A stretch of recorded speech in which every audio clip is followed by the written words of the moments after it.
First, the Indianapolis Colts took a quarterback, potentially of the future, with the number 4th overall pick. 40 picks later, at pick 44, they move up to get Julius Brents, the cornerback from Kansas State.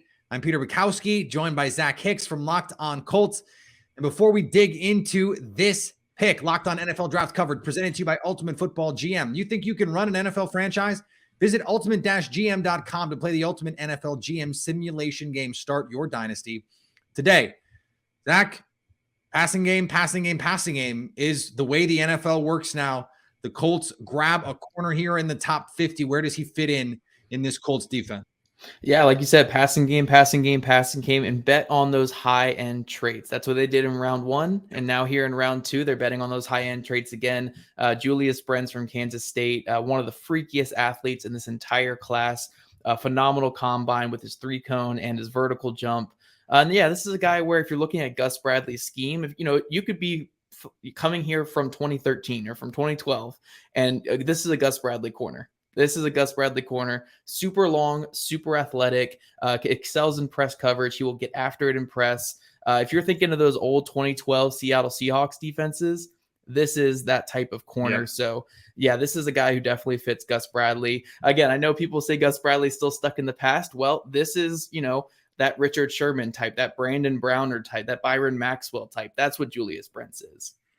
And so when you look at the cornerback room, and I was just looking at this before we jumped on here, the names other than Julius Brents, at least in the cornerback room, you have Kenny Moore, who's one of the best slot corners in football. I'm going to be honest. I don't know that I've heard of a lot of these other guys that they were going to potentially be running out there. Is Brents going to have to come in and be a starter right away and potentially take on that role as their number 1 corner right away?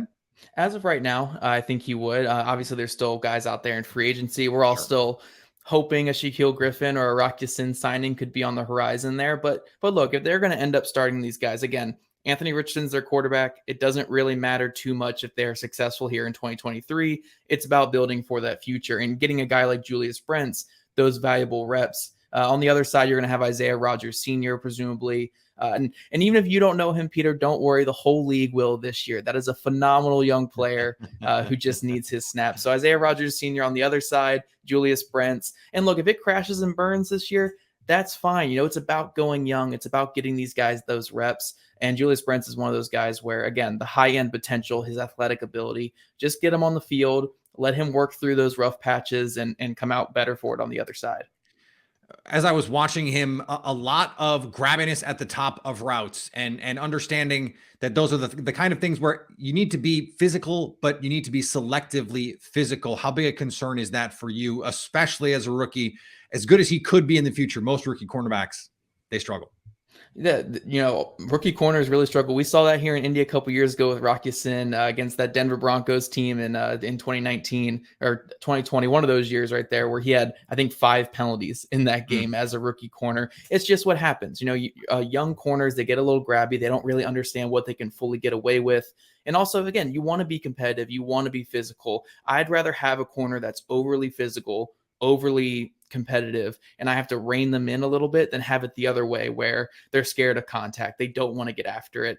They don't want to be physical and get on receivers and then have to teach them to be a little bit more physical. So again, it's going to be a process. This is a guy where, when you have Ron Meyer, highly experienced veteran defensive backs coach who's going to be working with him, you're going to have to just rein this guy in to fully become what he can ultimately be one day. So yeah, rookie season, I really do think it's going to be a little rough at times. You're going to see a lot of those learning curve that, showing up. You're going to see some penalties, but I think long-term, this could be a really good pick for the Indianapolis Colts. Quarterback, cornerback, plenty of spots left that don't sound exactly the same for the Indianapolis Colts to grab here at the rest of this draft. Make sure you are subscribed to Locked On Colts on YouTube and wherever you get podcasts. Part of the Locked On Podcast Network, your team every day. Zach, thanks. Of course.